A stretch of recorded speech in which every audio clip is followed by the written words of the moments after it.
Welcome again to my tens and tens of friends. It's me, Teacher TJ, and today we are watching a new episode of Abbott Elementary, Season 5, Episode 9, Mall. This episode starts with all the teachers in the parking lot. They're showing them their new school, and it's the mall, and they're finding out that there is no food, no kitchen, so they'll have to have the food delivered. And for me, I want to see the mall as like a great opportunity for Abbott because it's so big, it's so much space. But I can't see past the fact that the children are going to be inside this humongous school. If we remember anything, my sense of direction is the worst. So I'm not trusting that a bunch of kindergarten and elementary school students are going to, and junior high, are going to be able to navigate walking around a school without getting lost, okay? Because I have an issue with that. Two, I'm totally wondering what will the decor look like because it's so big. Will it feel like a school? What are they going to do with the space? Three, I'm afraid of how easy it would be for outsiders to get in. And are the kids really safe? Because if you've been to a school to pick up a kid, what you're never going to do is just walk in there. Okay. The doors are usually locked and you're usually only let into the vestibule. They'll buzz you in and you're just not going to be able to walk through a school, I don't think, the way you would a mall. And it's so many doors that even if they lock them, still, is it safe? I don't know. I just see a lot of issues happening, but it's what they got. So one thing about it is their vacation was cut short and they had the HVAC went out. So now they're in the school and we should see how this goes. Before they could even get started good, one of the teachers quit. She looked around, she said, no, this ain't for her, and she was out. The teachers are not really thrilled about this new school idea, but let's see what happens.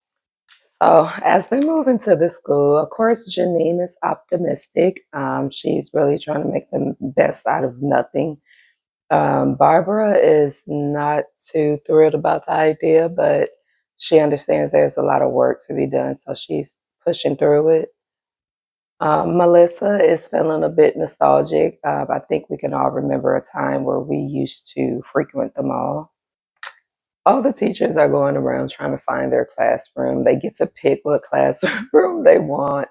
Ava's looking for her office, and she's not having a lot of luck. She's so silly. She said one of the stores makes her ears hurt. Must have been a Claire's. They're still trying to make the best out of nothing, and it's going quite interesting. The new teacher who's trying to be optimistic, that happens actually to be, he used to be Barbara's old student, and now he's the teacher. I remember him now. Um, he's kind of like taken aback at how they could do kids like this. Like, how are we just trying to teach them in an old mall? He said he decorated his classroom. There was just a folding chair in the middle of the room with a notebook on it. I guess that was his decoration. Gregory agrees that it's wild because he had literally came in through the window. So he totally gets how crazy this may seem at the moment, but he understands this is right on brand for Abbott or maybe just your typical public school. Barbara has found a classroom that she did pretty good decorating. It just looked like a typical classroom. She said she just wants to keep the bare necessities in her room, so there's no decoration up or anything like that. I don't know about the rest of y'all, but when she said bare necessity, I surely thought about Baloo. So Janine walks in and shows her some windows that she printed that was a replica of the windows at Abbott.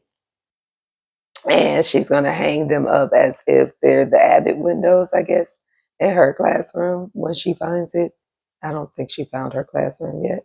But she gets ready to start singing bare necessities for Barbara. And Barbara's like, girl, I hate Baloo. Well, she don't say she hates him, but she does not like that bare Who doesn't like Baloo?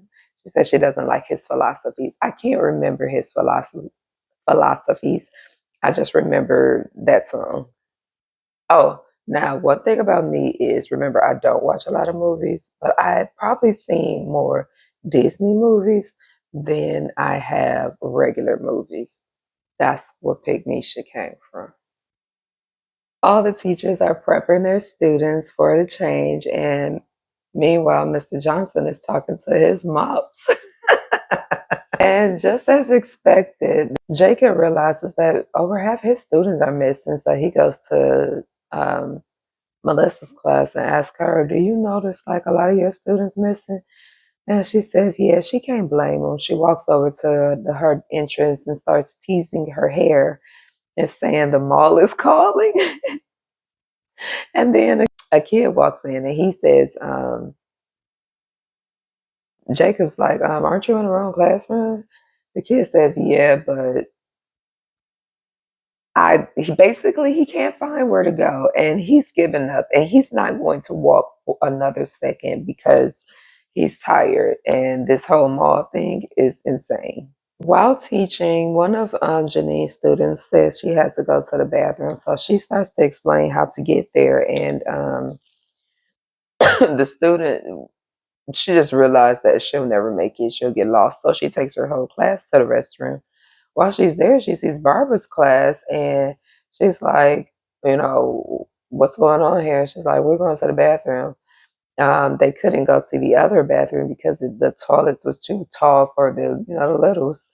And she said, so I have to basically lift each kid up and put them on the potty in order for them to use the bathroom. And Janine's like, well, it's been like, that's going to take forever. She said, yeah, it's been 45 minutes. So she's kind of freaking out. How can they teach in that environment? While Janine is optimistic, Barbara is more go with the flow. It is what it is type of girl. So she's like, we just got to do what we got to do. What else you going to do? When she finally gets the kids ready to go to the restroom, the one that had to go no longer has to go. But now Mr. Johnson has to go. He's cut the whole class. Talking about since it's going to take them an hour to use the potty, he's just going to go twice because about time an hour passed, he's going to have to use it again. So he's just going to go ahead and use the restroom twice. And then the new teacher, I don't know his name, but Barbara's old student, that's now a teacher, has class is going crazy. They're throwing paper and it's really a mess.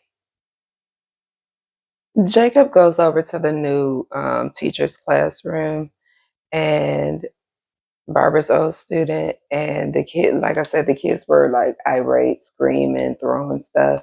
And remember, I talked about how a man's voice can basically, what I've heard once is when a man stands up, a kid sits down. But it is a man's voice that will get a child to listen. When he sees that the kids are all out of line, he's just like, hey, quiet down.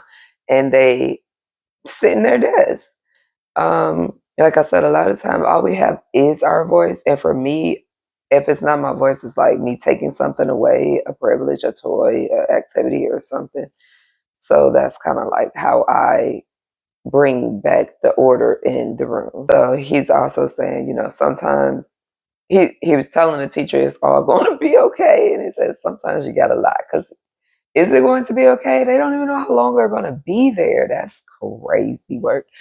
But one thing I'm noticing now is they haven't been in their break room. And I know they missed that because what was their favorite spot? The break room.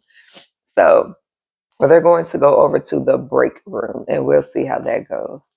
Their new break room appears to be Steak and Shake. It looks like their break room is Steak and Shake. So Melissa is walking around looking for coffee and they're in the Steak and Shake. Mm.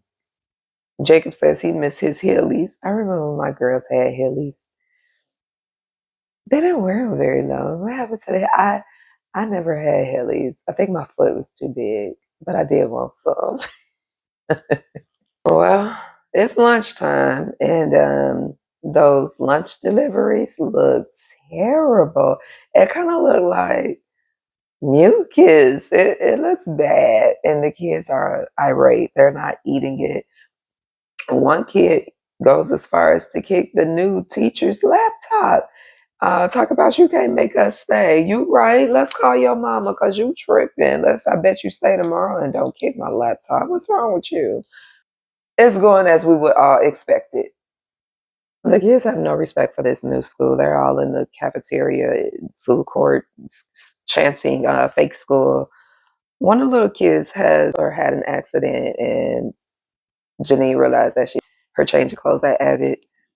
The new teacher is trying to fix his laptop, and it's just a mess. It's just a sad mess. So the teachers have decided to rotate the teachers instead of the students. The students will stay in the classroom, and then the teachers will come in and switch the class. And maybe a little not as exciting, but at least it's more organized so that the students won't get lost, and they can keep some order to things. The teachers are decorating the school to make the most out of what they have, and everything is business as usual. The students have step stools now so that they don't have to lift every kid up to the toilet, which after a while becomes straining on your back, and it's also less time, if they can get up there and go themselves. So, like I said, we don't have many resources or opportunity or ways that we can teach and get the kids to go along with it. So sometimes we have to be extreme. The new teacher has went and got the claw machine that the kids just love, and told them that if they don't pull it together, he's gonna throw it off the roof, and he can do it. You know why? Because they're in a mall, and he can pretty much do that. So Gregory did tell him to be stern, but Gregory's like, "Hey, that's not. You know what? Whatever. As long as he didn't quit, because throw a claw machine off the roof." I believe he'll do it. And the key is whether he really does it or not, the key is to make the students believe that you will do it. It's the same with your own children. Like, I have probably given my own children combined, and I have 3 kids, 2 whoopings. Can't tell you who that probably ain't even getting 2 whoopings if I'm being honest. But do they think I will whoop them? Yes, absolutely. Sometimes you just gotta make kids believe stuff, even though I cannot see myself running around a room with a belt trying to whoop my child. I ain't got time for that. I ain't got the energy. At the end of the day, we're probably both gonna cry because I just whooped you. Like, give me the phone. Give me the phone. But would they think I will whoop them? Absolutely. Absolutely. Yeah. At the end of the show, one of the teachers, Daya, she quit. Well, she ain't quit because she realized she needed her job. So she took her vacation early, and Ava's not too happy about that. She told her to come back so she could fire her. But at the end of the day, all's well that ends well. Teacher Dio said, call her back when y'all get back to Abbott. And the rest of the teachers have found a way to make the best out of nothing, because sometimes that's all we can do, right?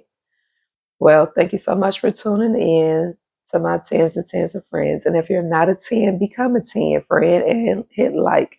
Don't forget to comment and subscribe. See you in the next one. Bye for now. And they are, I want to say it's the realtor, but it may be somebody from the school board too. I'm totally wondering what will the decor look like, because kindergarten and first or elementary school students are going. Ava's looking for her desk and no, her class, her office. Remember, because it was the summer, right before the summer break happened, or was it winter?